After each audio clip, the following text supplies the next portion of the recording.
7 de la mañana con 17 minutos. En nuestro segmento de entrevistas del día de hoy nos acompaña el ministro de Educación. Muy buenos días, ministro. Muchísimas gracias por su presencia aquí en Noticias 7. Muy buenos días, Andrea, y a la ciudadanía un fuerte abrazo.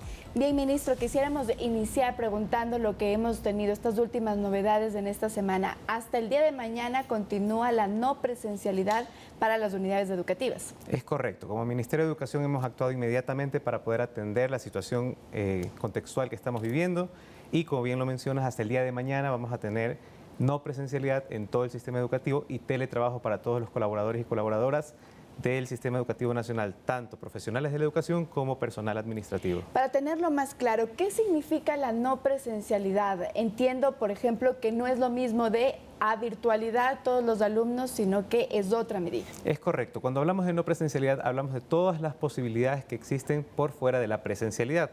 Es decir, educación virtual, educación a distancia en algunos casos, educación que utiliza los medios, por ejemplo, radiofónicos. Eso significa educación no presencial. Perfecto, y precisamente ahí es donde quiero llegar. Hay muchos padres de familia, hay muchas instituciones o muchas docentes incluso que nos han informado sobre el problema que tienen muchos alumnos de poder acceder a la virtualidad para las clases. ¿Qué es lo que se está haciendo sobre todo, por ejemplo, en provincias como Esmeraldas, Manabí, en parroquias rurales, con los niños que no pueden en este momento asistir a clases? Ok, ¿qué podemos hacer en estos casos? Nosotros tenemos, por un lado, fichas pedagógicas y fichas de atención socioemocional, que son las que nos permiten atender en estos casos de emergencias a nuestra población estudiantil. Estas fichas se complementan, por ejemplo, con la franja televisiva de Educa, con los recursos para radio que están disponibles en la página del Ministerio de Educación, pero sobre todo con el acompañamiento docente. Este acompañamiento que se puede dar muchas veces a través de mensajes de texto, a través de videollamadas o incluso visitando las casas de los mismos estudiantes. Perfecto, es decir que también los docentes, y entendemos, los docentes no están en la presencialidad en este momento, pero están en constante contacto con los alumnos. Así es, la consigna es que la distancia no significa que se detenga el servicio educativo. Nosotros tenemos que asegurar el derecho a la educación y precisamente por eso las y los docentes en este momento, con distintos mecanismos, se están contactando con el estudiantado. Bien, ¿hasta cuándo va a durar esta medida? ¿Habría que esperar, por ejemplo, en todo el tiempo que dure el estado de excepción, que son alrededor de 2 meses? ¿Duraría también la medida de la no presencialidad? Nosotros día a día, minuto a minuto, estamos evaluando cuáles son las condiciones de riesgo que tendría la continuidad de la presencialidad. Entonces, inicialmente hemos acordado que sea hasta el día 12 de enero que se mantenga el sistema educativo de no presencialidad. Sin embargo, vamos evaluando, vamos revisando en los distintos territorios, vamos haciendo un monitoreo diario para saber cuáles son las condiciones de las distintas zonas y en función de eso ir determinando si se regresa o no a la presencialidad. Lo que no, y eso es claro y es importantísimo que la ciudadanía lo tenga muy en cuenta, es lo que no se detiene es el servicio educativo. Así es. Y en este monitoreo diario que ustedes han realizado en estos últimos días, ¿cómo miran, cómo ven las unidades, los alrededores de la unidad educativa? ¿Ven cercano que se pueda volver a la presencialidad? Bueno, de hecho, hay territorios en el Ecuador que no se ven afectados directamente por la situación actual y que de hecho la presencialidad le suma más que la no presencialidad. Entonces, estas evaluaciones las vamos haciendo constantemente. Por otro lado están las zonas, sobre todo las zonas urbanas, donde se pueden ver los efectos de este contexto.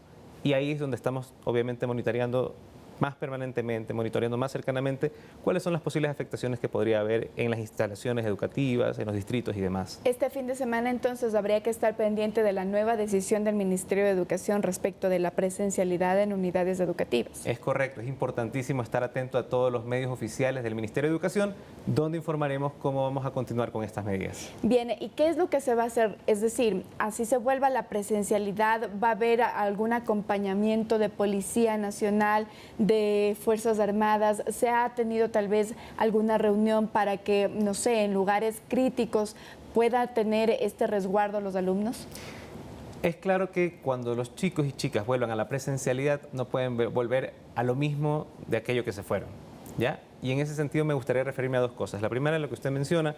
Nosotros estamos articulados permanentemente con el Ministerio del Interior, la Policía Nacional, precisamente para asegurar las condiciones de seguridad Finalmente serán las autoridades de seguridad de las que nos darán las pautas para poder retomar o no la presencialidad en los distintos territorios. Sin embargo, esta articulación lo que nos permite es tener claridad de que las condiciones son las favorables para que nuestros estudiantes vuelvan a la presencialidad.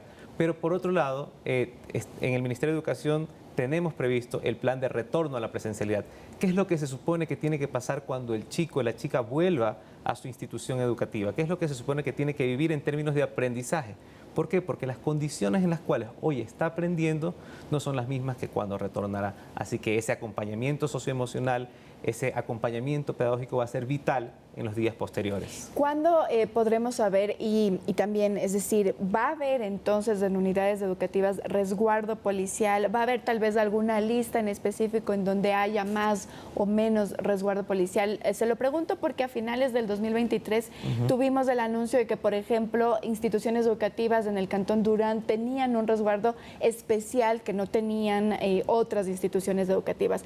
¿Va a haber lo mismo, tal vez una lista específica de unidades educativas en donde haya más riesgo? Claro, nosotros estamos, como le decía, monitoreando permanentemente y eso nos va a llevar a tomar medidas específicas que aseguren el resguardo, el cuidado de nuestros niños, niñas y adolescentes.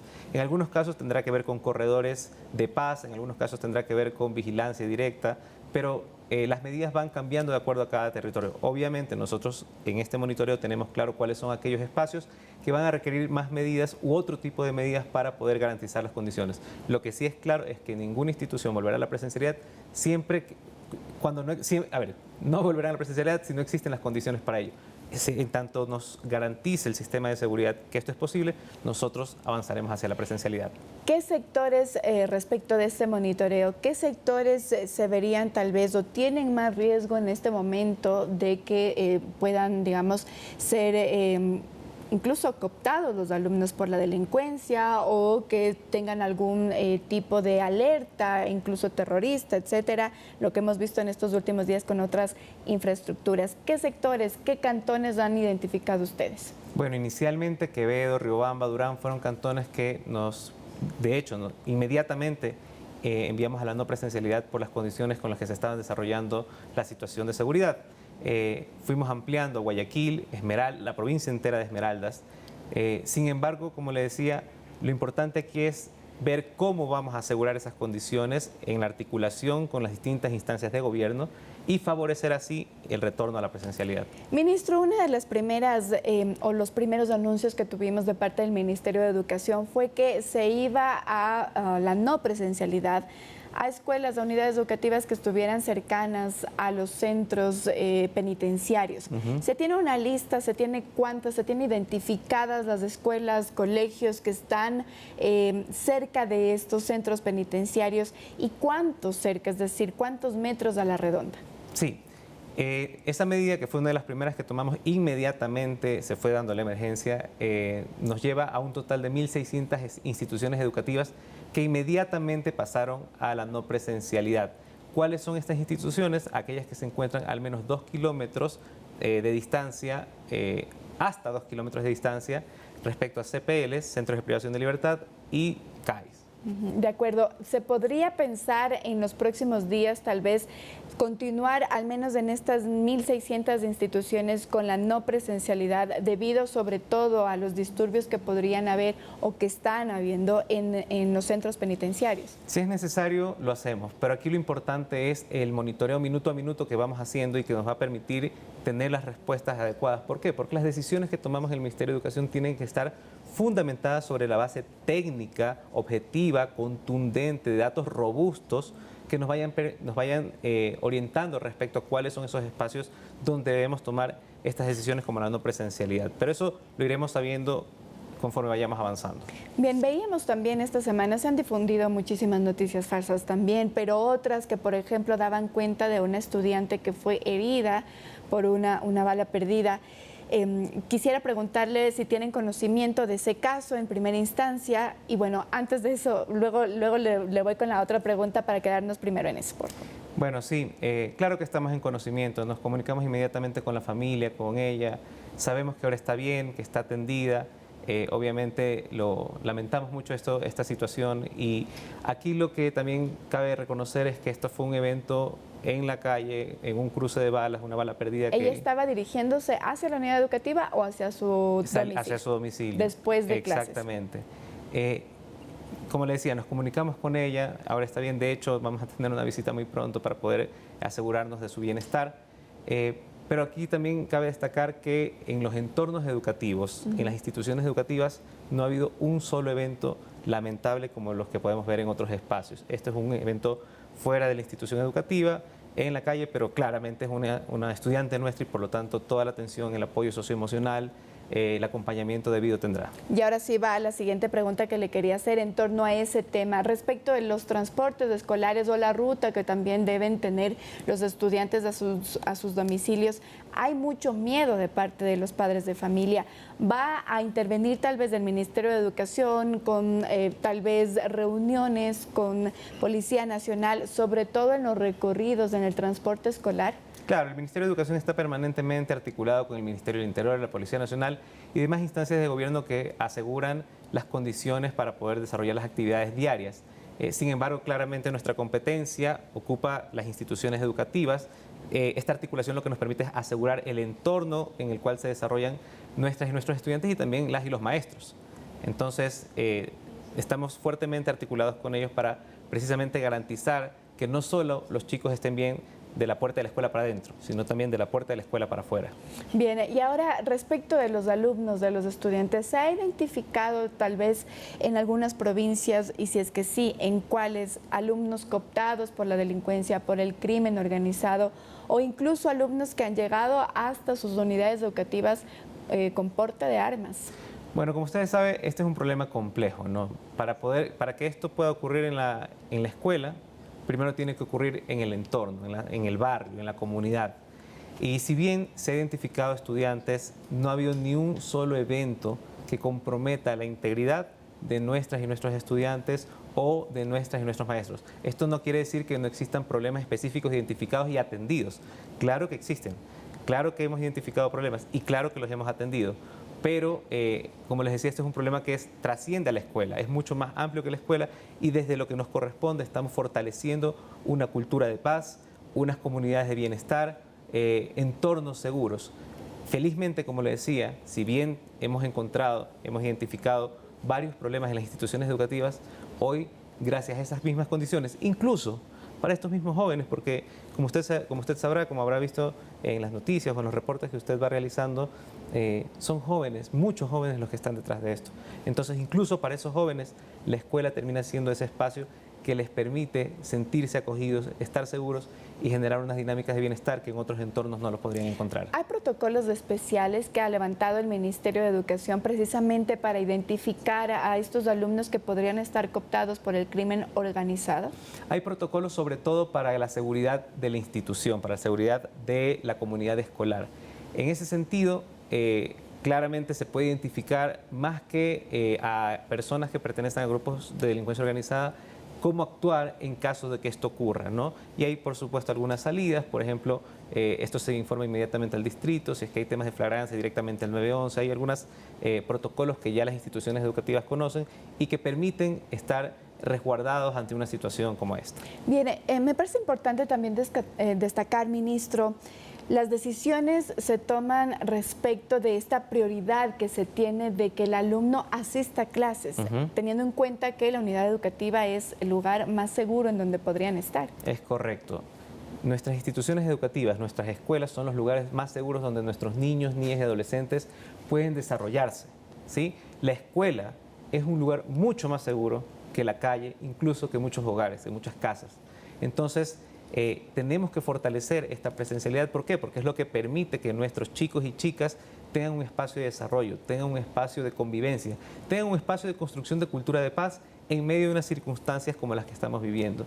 Claramente, cuando es necesario, pasamos a la no presencialidad, pero la fortaleza de los vínculos, la fortaleza de la construcción de cultura de paz y lo que permite que aseguremos el derecho a la educación lo podemos lograr sobre todo en la presencialidad en las escuelas. Bien, ministro, y ahora pasando a la infraestructura, ¿se tiene previsto en este año construir tal vez proyectos nuevos, proyectos que se dejaron desde la anterior administración, retomarlos? ¿Cómo se tiene, digamos, esta agenda, este cronograma para este nuevo año? Bueno, este año, en este periodo, en esta administración, vamos a invertir 290 millones para poder intervenir en 1.300 instituciones educativas a nivel nacional. Y esto es bastante bueno porque este dato que le doy tiene que ver únicamente con las capacidades que tenemos desde el Estado. Aquí lo que queremos fortalecer también, a propósito de la Ley de Eficiencia Económica, es las alianzas público-privadas. ¿Qué es lo que nos permiten las alianzas público-privadas? Ampliar nuestro radio de acción, nos permiten que otros actores puedan intervenir en la ampliación de cobertura, en los servicios educativos, en los recursos educativos, en capacidades metodológicas, etcétera. Bien, estas 1.300 instituciones a las que se va a intervenir son instituciones que, digamos, necesitan tal vez mantenimiento, etcétera. ¿Y nuevas instituciones se tiene previsto? Se tienen previsto alrededor de 10 instituciones nuevas, pero aquí también es importante a qué le damos prioridad. Hoy nosotros tenemos ya unas instituciones educativas que requieren intervención, que requieren mantenimiento de distinto tipo. Y esas son sobre todo aquellas a las que vamos a intervenir. ¿Por qué? Porque dadas las condiciones, merecen una intervención y una inversión. Pero también tiene que ver con el primer tema. Una institución que está bien dotada, que tiene los servicios adecuados, que los servicios higiénicos funcionan, es ya un espacio que da garantías de seguridad. ¿Es suficiente intervenir 1.300 instituciones o hace falta más? ¿Hay un cronograma para más adelante? Hace falta aún más, sin embargo, son aquellas que hemos priorizado dadas las necesidades que hemos identificado.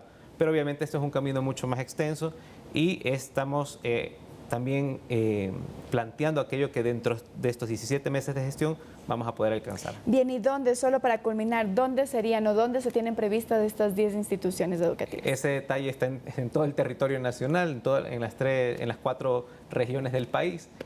Sin embargo, hay focalizado especialmente zonas rurales y zonas urbano-marginales, donde sobre todo se requiere la inversión y la intervención de estas instituciones educativas. Bien, ministro, nuevamente muchísimas gracias por su presencia aquí en Noticias 7. A usted, Andrea, y a la ciudadanía un fuerte abrazo. Bien, conversamos con Daniel Calderón, ministro de Educación. Con esto nosotros nos vamos a una pausa, amigos, pero quédense porque al retornar tenemos más información.